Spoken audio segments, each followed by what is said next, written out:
Think that we should be on the live. Folks are joining, it's connecting, and we're just gonna talk about your Good. book. Oh my God. I'm so grateful that you're doing this with me about the book. I'm excited about the book. I got a Right. copy of it a while back, the Right. advanced copy, and then, one of our friends was like, "Do you want another one?" I was like, "I have the first one, I'm good."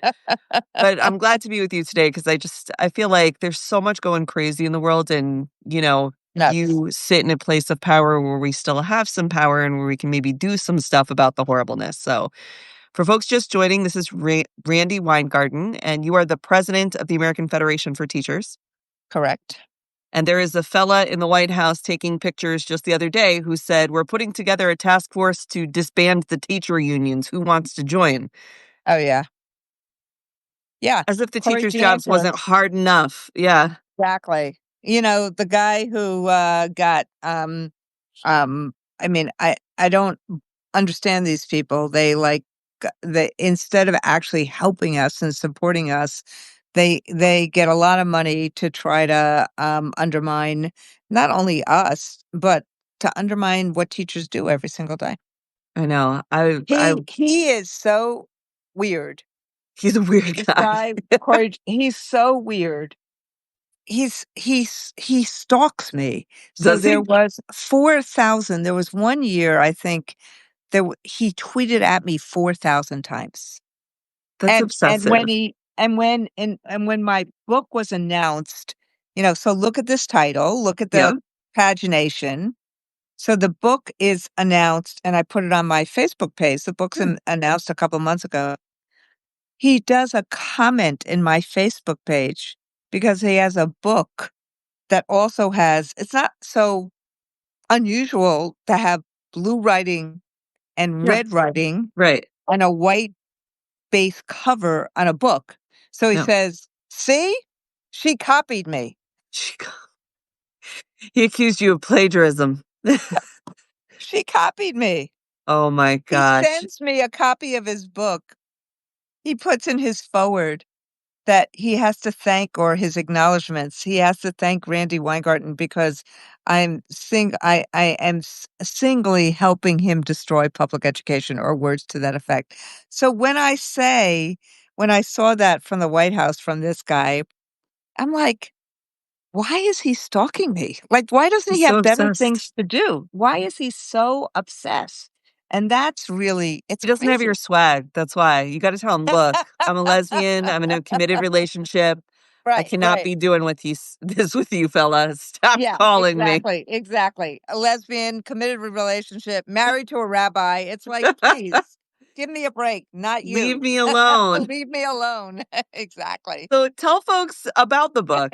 Why now is the best time to have a book And called Fascists Fear Teachers? so two reasons for it. Number one, and look, I didn't write it yesterday. Right. I wrote it, the drafts kind of got put to bed in April. So Mm. Um, but it's probably more important right now than ever before. So the reason let me tell you the two reasons why I wrote it, and I think they'd be obvious. Number one, uh, you know, I've been doing this work for a long time.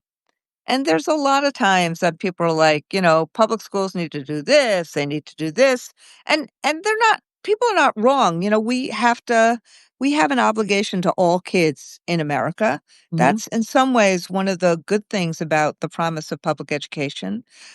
And we don't always get it right Mhm. for everybody. And we always have to be better. But these guys in the last few years there was Mm. smearing teachers like book bans, pedophiles, Mhm. CRT, mask, vaccine. I mean, everything became this high energy green fest at school board meetings, Mhm. teacher and undermining and demeaning teachers. And I'm like, and then, Pompeo does the same thing to me, calls me the most dangerous person in the world. Really? The former CIA director, you think I'm more dangerous than Putin? Like, give me a freaking break. I know. So, so what's the smear? why and it's different. It's different than what the normal Republican line was from before the divide and conquer. It was different. It was really demagogic. Mm, And mhm, so I kept on thinking, is this just me? Like, we're growing as a union. Teachers are part of unions more than pretty much anybody else in America. Is it me or is there something else going on? mm, And what was clear, and I'll just use a quote from one of these conservative activists. They wanted to basically destroy public education. And they said, in order to create universal vouchers, which is destroying the public square, destroying public education, destroying the center of communities, in order to do that, you have to create public school distrust. And that, and you could universal public school distrust. So that's what they're doing. But mhm, on top of that, there is a whole, for the historians that are listening, for the educators that are listening, that for the people who understand democratic backsliding, there is a whole body of work and history that mhm, show that fascists and autocrats, they fear knowledge. And the mhm, first people they go after are teachers mhm, because they want to substitute their view of the world for an accurate view of the world. And more than that, they are afraid. They are afraid of of teaching kids critical thinking. mhm, They are afraid of what we know we have to do. It's not teaching kids what to think. It's teaching kids how to think.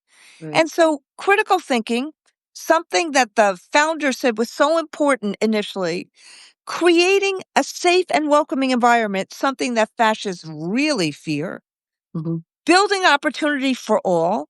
And then the last reason that why fascists really fear teachers is because this disproportionately female workforce mm, have a little bit of power through being organized as labor. And that creates power against these fat cat billionaires. It mhm, creates some power for people. So that was the number one reason to kind of try to do this analysis. Is it just anecdotal or is it intentional? It's intentional. But the mhm, second reason was who's the antidote? And the mm, second reason was the heart reason. And the heart reason was I love teachers. mm, And teachers have to be, they get demeaned and smeared. They take money out of their pockets all the time for kids. I wanted to write a love letter to teachers. yeah. And so what I did was there's a lot of stories in here Mhm, about teachers' names you never, ever, ever knew. In some ways, like most people, their own teachers. And mhm, so that connection of people who go nameless and faceless to most people forever, these are the people who are the antidote to fascism. These are the people who are trying, regardless of what's thrown at them, to help our kids not only survive, but thrive, have mm, the competence to look people in the eye and say, I am who I am, and I'm going to be who I'm going to be, mhm, and just fly. So mhm. those were the two reasons I wrote it.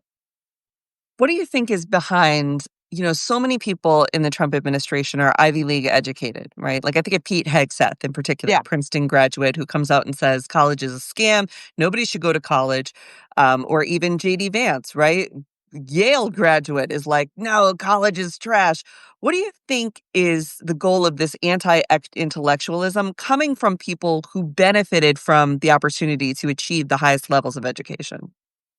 Um, because well, there's two things. One is they don't care. Mm, They just don't care. They feel like they can say and do whatever they want, and the ends justify the means. mm, And for those of us who actually believe in truth and believe in facts, it's really hard to understand that they just care about the power. The mm, power is what's important to them, mhm. not any kind of sense. I mean, look at what J.D. Vance just said on what happened in Venezuela I when know. he said the highest, best use, and I don't have it in front of me, so I'm not I'm just paraphrasing. The highest, best use of our military is to kill civilians Mm, because he said they were a drug cartel.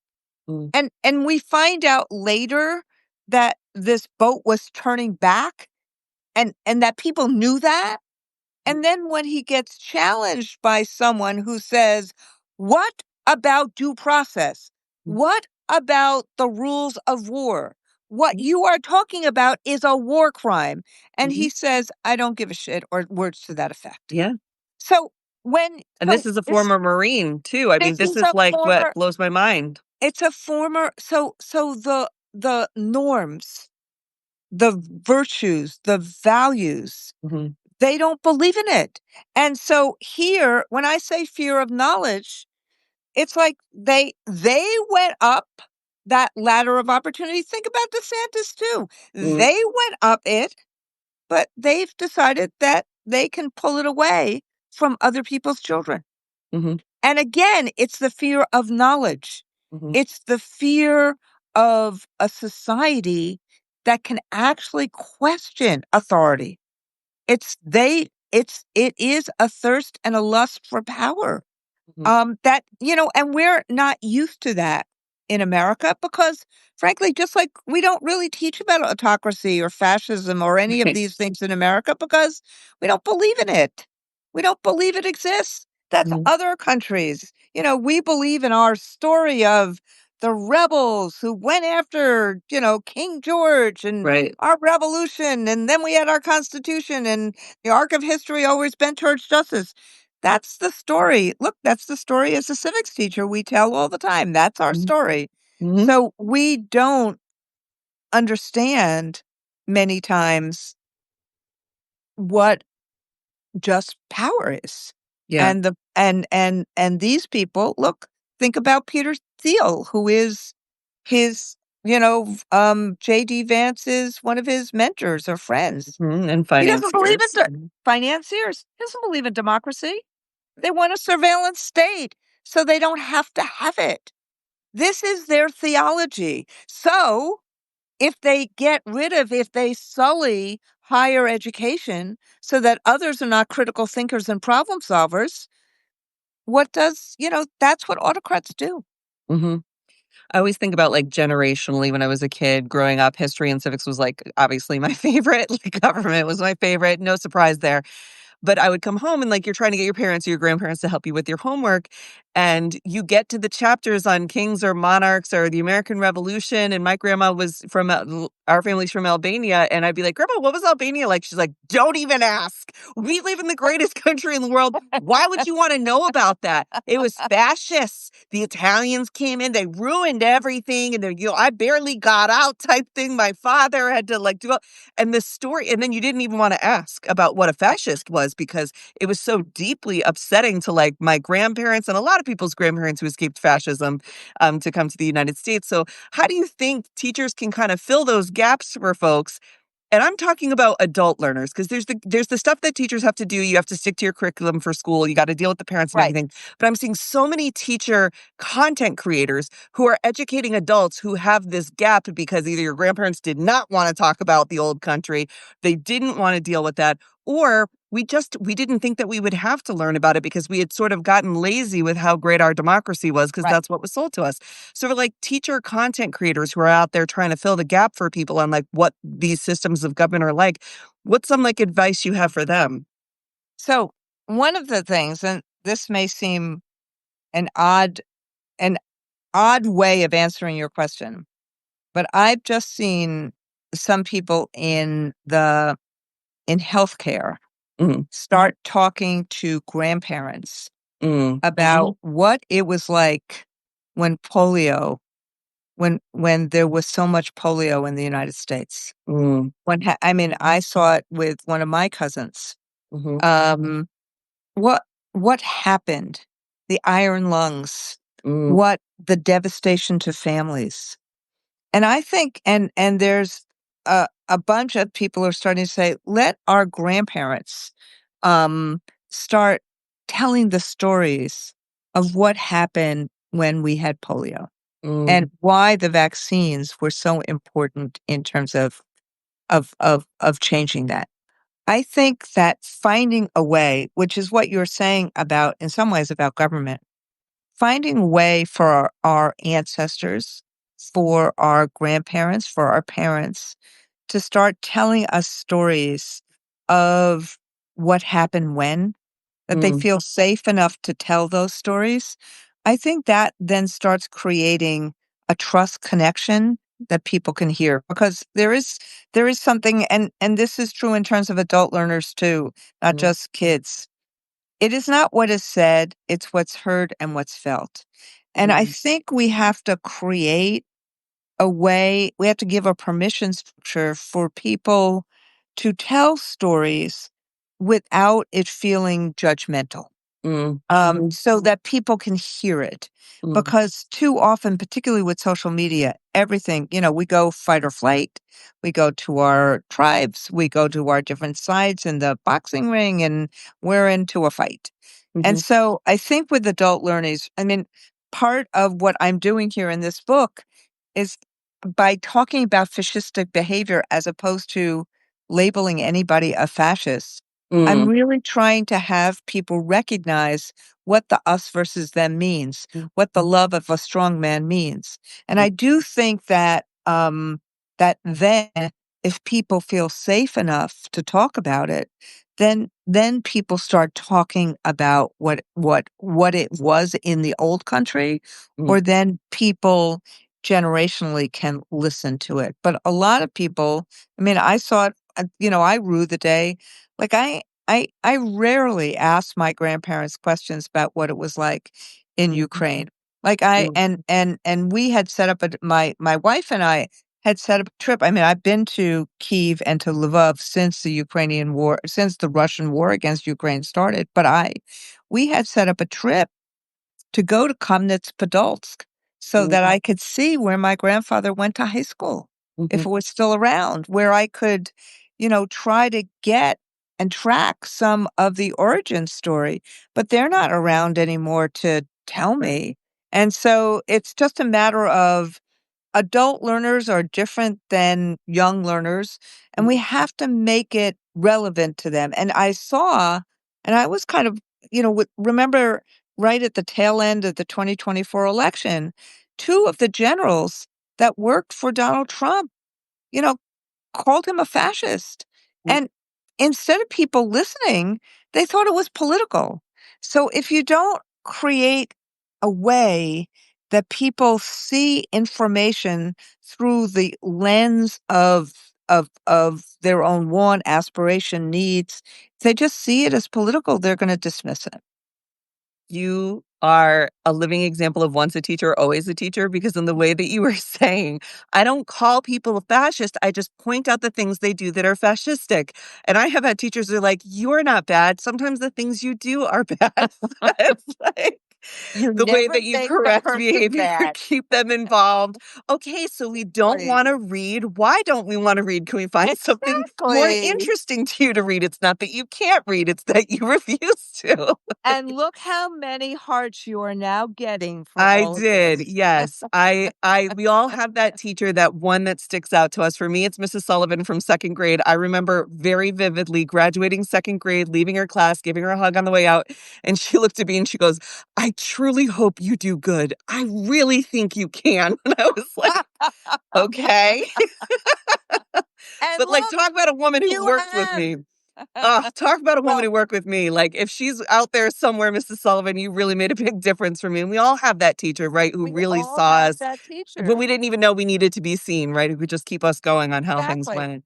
And that's what I like I about your book too. I like that it tells stories about what's going on now, because so much people are looking for direction, but they're also looking to be affirmed that what they're feeling is real, that things exactly. are, this is what's happening. Like you said, fascist things are happening and we can point them out.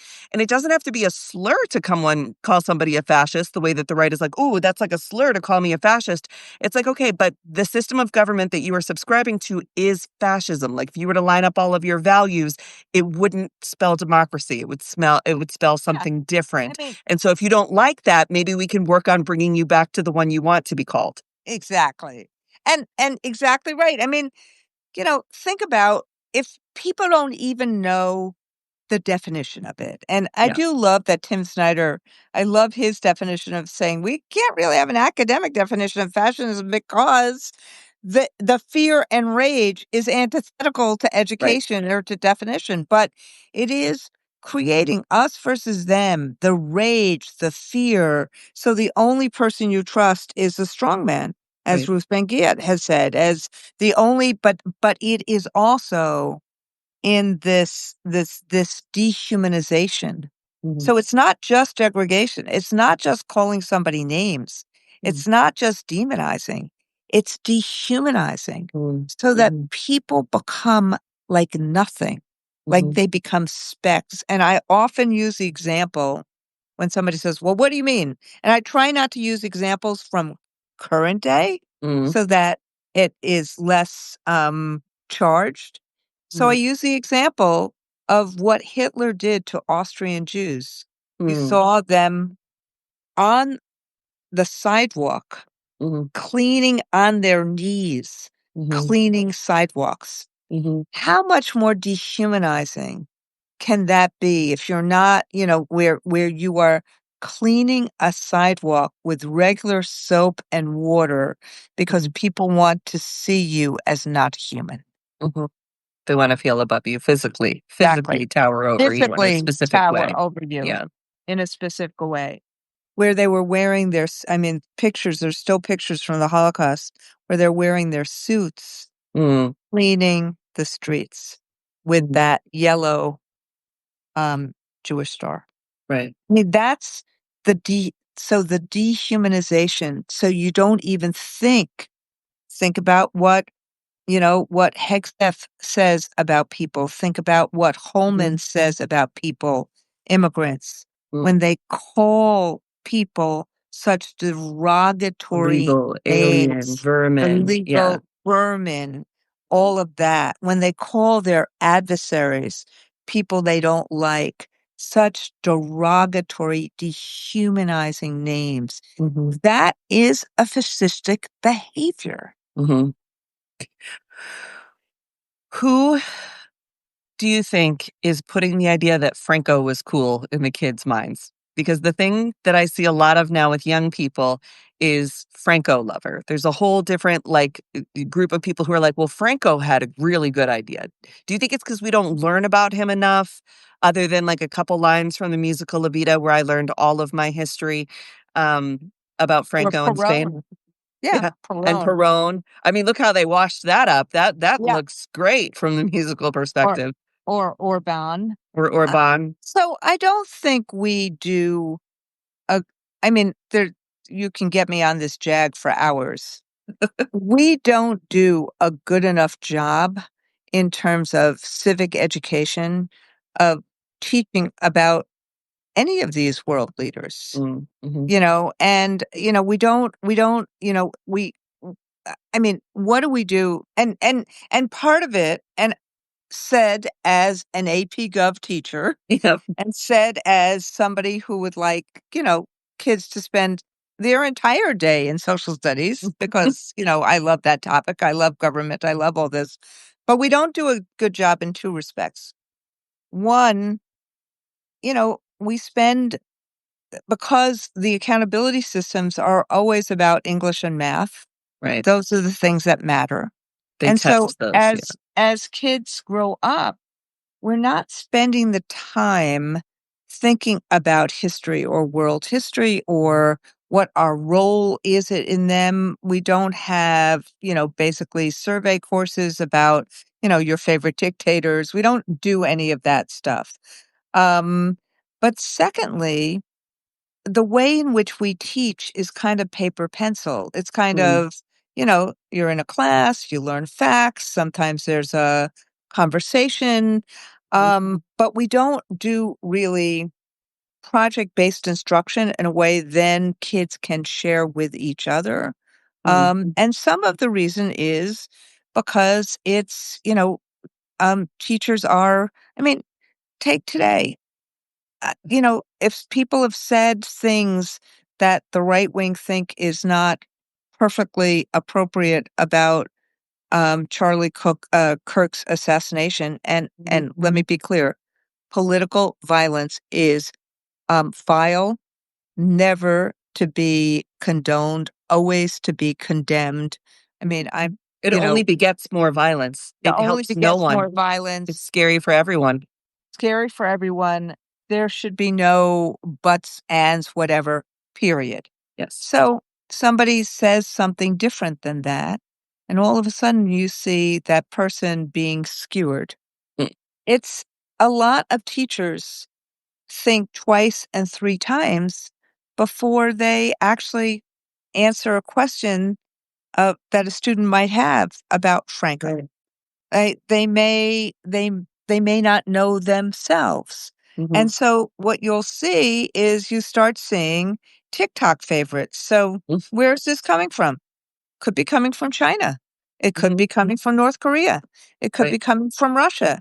It could be coming as a way to try to sanitize a bunch of, theocrats and autocrats, that happen to not wear a uniform and didn't look like Hitler looked. Mhm. You don't know where some of the disinformation or misinformation is happening, but what you do know, and Jonathan Haidt and a few other people have done some really good, like Thompson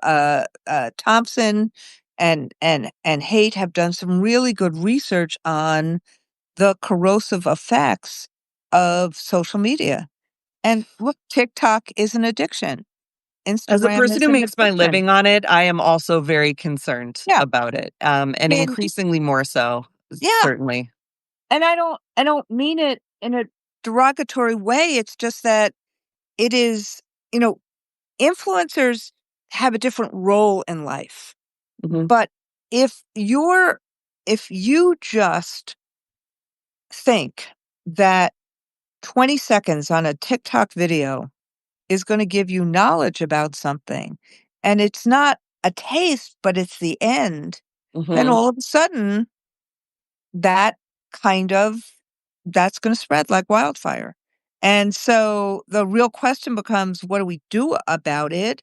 Mhm. And I gotta think about what we do about it because, you know, it's hard to it's it's it's one of these reasons why in schools right now, there's a lot of schools, and I support it, we're supporting cell phone bans during the school day so Yeah. that kids are not so kids are looking at each other like you and I are looking at each other, not on their cell phone, not feeling like they have to be constantly involved with their chats with whoever they are chatting with, as Mhm. opposed to actually maybe playing in a playground, maybe Just shockingly enjoying, yeah. playing cards with other kids in a cafeteria.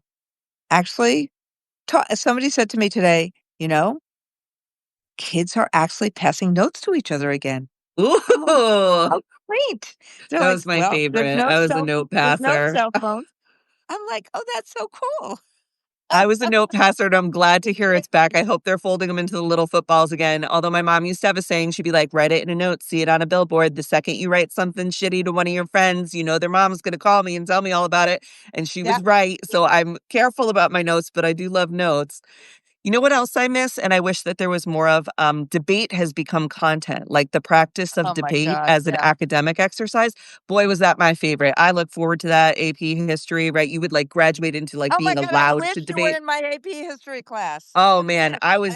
was brutal. I was brutal at the debate. I was so good, and I loved I it. I bet loved you doing the were. research and, like, having the whatever, and then you get good at it, so then your teacher's giving you a point to debate that you don't share, but really to make but that's an academic exercise, and that's become content now, and where I think it gets tricky is that becomes you, your person. You're not expanding like, what I liked about debate in the academic setting was that it was you were understanding that we were opening up a conversation, we were making mistakes, we were learning about how to sort of, like, navigate a conversation or a negotiation, but it wasn't real.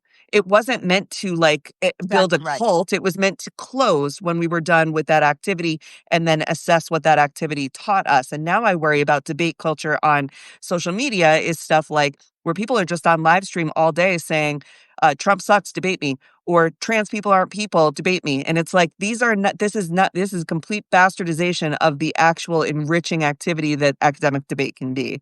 Or am I just Exactly. a nerd? And I'm like, No.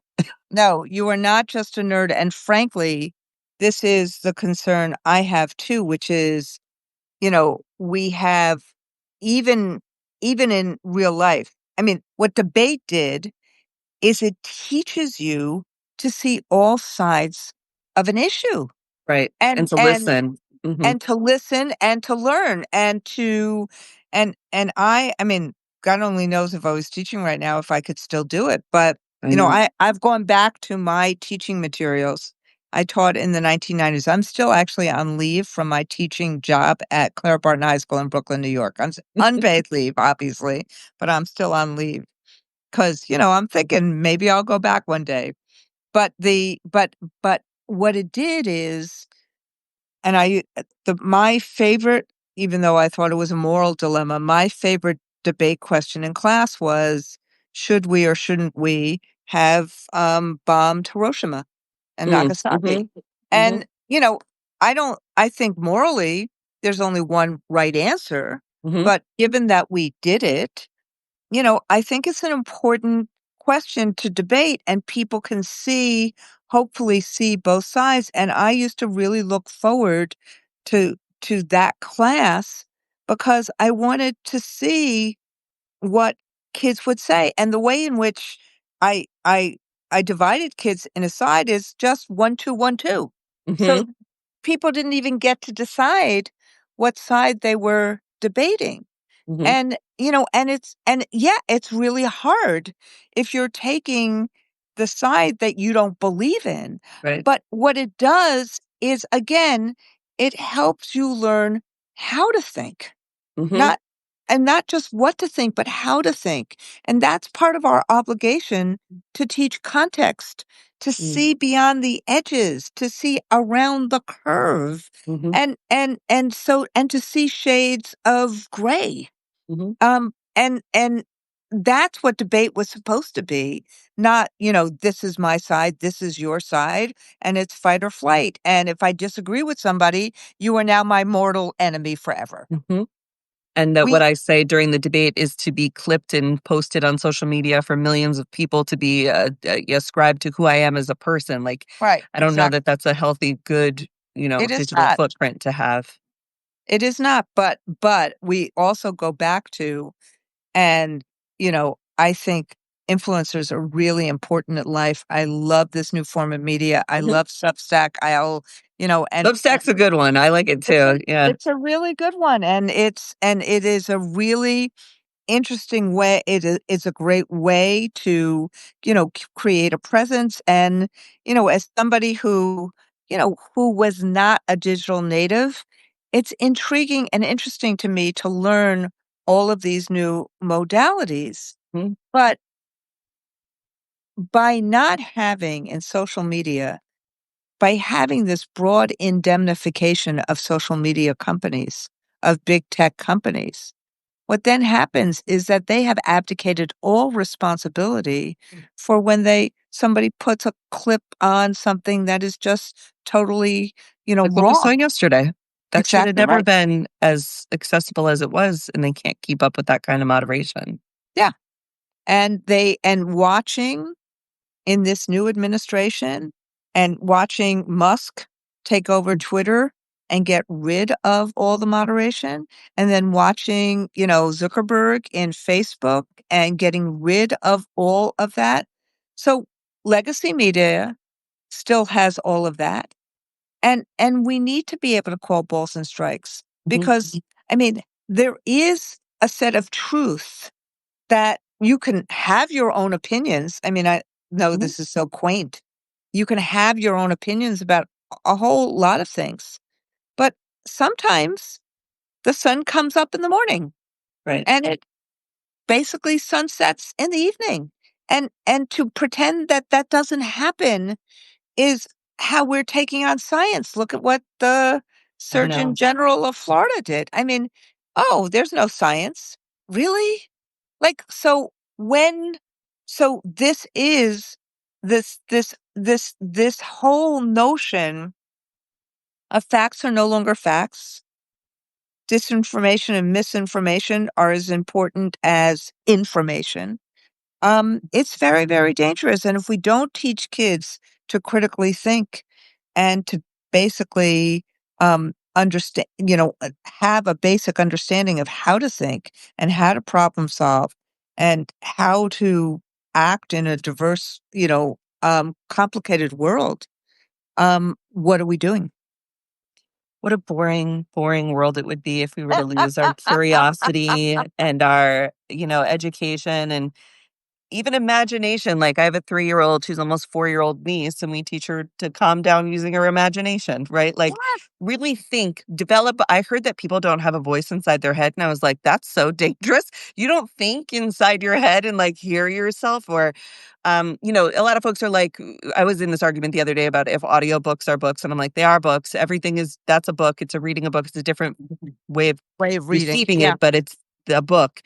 And I'm like, but you have to read books to hear it in your head. Like, and I didn't always love to read, but now I'm like so social media out that a book feels like a treat. It feels like, oh my God, I could like just read the same thing over if I want. I could hear it in my own head. I could take it outside if I want. I could Wait, sort of wait, wait. not be You influenced by the can comment section and my own comment section. you could put a dog ear on it. You You could could put yeah, write you on could it. touch it. It's yours. You could write in the margins if you want. You could give it to a friend when you're done. There's something really special about it, and I have seen this return to physical books and textbooks, like you said, going back to textbooks, because it's like we are forgetting what facts are, but they exist and they will always Right. exist, and we can go back to these places, and I think teachers, like you said, are such a big, huge part of that. They are really, I mean, there is a set of values and principles that I think we as Americans, even right now, still really believe in. Yeah. And the notion, and I'm watching poll results. There was a new poll today that said, people just don't like the way in which Trump is comporting himself, but they also don't like, and they don't want America to become an authoritarian state. Americans, there's lots of things that are wrong. There's lots of things that are right about America. There's lots of things that are wrong about America. America only became basically a multiracial democracy in the 60s with the civil rights Yes. laws. Right. But the one thing about Americans that I think is longstanding is not just a rebellious streak, but a streak of freedom, a Mm, streak of saying, "Don't take my freedoms away," mhm, and restricting having the military on the streets of American cities, mm, having the military turn their guns on American citizens, having taking disappearing people, hardworking immigrants from their jobs, mhm, taking undocumented, taking kids from schools. mhm. This is not, you can hear it from the conservative to the liberal. Nah, no. Saying I that. may Mm, disagree with you about X or Y and Z, but no, yeah. no. You can hear that. And I think that part of what I try to do, not just as a teacher, but as a union leader, a union activist, is how do you create a big enough tent on the issues of freedom, a better life for people, having democracy? How do you create a big enough tent so a conservative and a liberal could say, okay, I may disagree with you on, curriculum and education, but I don't disagree with you on this. I may disagree with you on whether we should be spending, X or Y and Z on Medicare or Medicaid or Social Security, but I don't disagree with you on this. And I think that we, we part of what teachers do is no one, your class, the first day of class. I'll ask you, first day of class, did any of your teachers say, okay, who's the Democrats in the room? Who's the No. Republicans in the room? Who's the independents? So I'm going to sit the Democrats here, the Republicans here. Did anybody ever do that? No, and I would No. have been mortified to wear political merch to school. I don't get kids Mm. wearing political merch to school either, yeah. So it's like we don't do that. So We nerdy. try to Yeah. look at everybody and create a safe and welcoming environment Right. where kids feel seen, Mhm. where we help them develop their competence and confidence about being a human being in the world. I'd also like to bring some deference back to the teacher having the deference. There Yes, were lots of times when my teacher would say I did something at school, mostly distracting or class clowny, and my mom would be like, "Did you do it?" And I'd be like, no. She'd be like, I'm going to ask Miss K or whoever. And I'd be like, oh my God, don't. There is no fear anymore of teachers, of like this person is the responsible adult. First of all, who chooses this job? Give these people a break. You're like, yeah, I want to hang with 30 of your children that you can't wait to send back to school after just the summer. And I'm going to teach them how to read. And you want to give these people a hard time? Like, yeah. It's what is kinda going on with you? Who's going to do it then? Who's going to teach your kids to read or how to think or how to navigate heartbreak or how to navigate being bullied? It was always a teacher, right? I mean, From art to science to everywhere in between. for years until people decided that they didn't wanna I mean, first, they didn't wanna spend the money on public schools, and then you had the right wing decide that, teachers, were too damn democratic, and so they were gonna go after them, and now you have this undermining of schools as a public good. I mean, you see political reasons why people go after Mhm, teachers, but for years, literally until I would say the, um, early '80s, mm, teaching and teachers and public education was a bipartisan common good. mhm, Everybody believed that our kids should get a decent education. They may not have wanted to spend the money that I would wanna spend on school teachers or on supplies or on mhm, different, equipment in schools or, smaller class sizes, but it's really been the turn of the century where and now increasingly, in just like all of the politics in the country has gotten so noxious of mm, this us versus them, where teachers have become the enemy. mm. It wasn't for a very long time, but it's amazing that people still wanna be teachers even I after know. all this, and it's because they make a difference in the lives of kids. I mean, every teacher I know was taught for more than 2 or 3 years. They wanna make a difference in the lives of kids, Mhm. and And I'm then sure those your kids come teachers back and bother them love after they graduate and they're like, hey, remember me? I'm not done being Yeah, loved by you yet. I am sure your teachers loved you, Ah, including Mrs. Sullivan or Ms. she Sullivan. really did. Mrs. Sullivan surely did. Miss Siaka, 3rd grade, not as much, See? but I got better as I went along. I was very, Do like, you remember smart. do you remember your teachers' names? All of them. Yeah, I do remember all of them, even the ones I didn't like. And I didn't like them because they were tough, right? But then you learn to appreciate them once you understand where you're at. I mean, some of them I just went head to head with on things because I was like a little punk government nerd who thought I knew like everything. You know that who that person Yeah, is. That was I me. know. Yeah, they were like, "You're I either know gonna what grow up type to of be a cult leader or really, really good, and we're so hoping for the good, okay? We're really hoping." But my sister used to hate it because she was 2.5 years younger than me, so they would have me, and then Jenny is just oh my god, my sister Jennifer is the most wonderful, sweetest angel, like, perfect homework, perfect girl, and they'd be like, "Are you are you related to V?" And she'd be like, "Yes, but I'm not like them." But she was fine, but very different, but yeah, and then, my college professor's whole other level, like, so incredibly grateful for them. These are the people who raise you, who are there to catch you when you have that bad day at school. I School mean, they nurses are too, I mean, these are the first safe exactly. adults in your life. I mean, this is that it's someone asked me a question today about, do parents and teachers get along? I'm like, I'm sure not every parent and every teacher gets along, but we are Mostly. each other's partners Right. in raising children. Like, Mhm. who else is raising children but, your teachers and your parents? And Right. you sometimes really like them and you sometimes really don't. But, I mean, I just you're that's what we do, but that's why teachers wanna teach. Yeah. We love kids, and we wanna make a difference in kids' lives. We surely have. Folks, get Randy's book. It's called Why Fascists Fear Teachers. It's not just like a list of stuff to do. There's a lot of stories in there that you might resonate with. And you don't Right. need to be a teacher to buy it. We are all No, teachers now. The education is up to all of us, okay? Because I don't want to live exactly. in a country with dumb kids. I'm not a teacher technically, but I'm in the education space. And I'm like, okay, this is super helpful to me. So hopefully it'll be helpful to you guys too. Fantastic. Thank you so much. Yeah, thanks for being here. Great hanging out. Bye, Randy. Fantastic. Take care.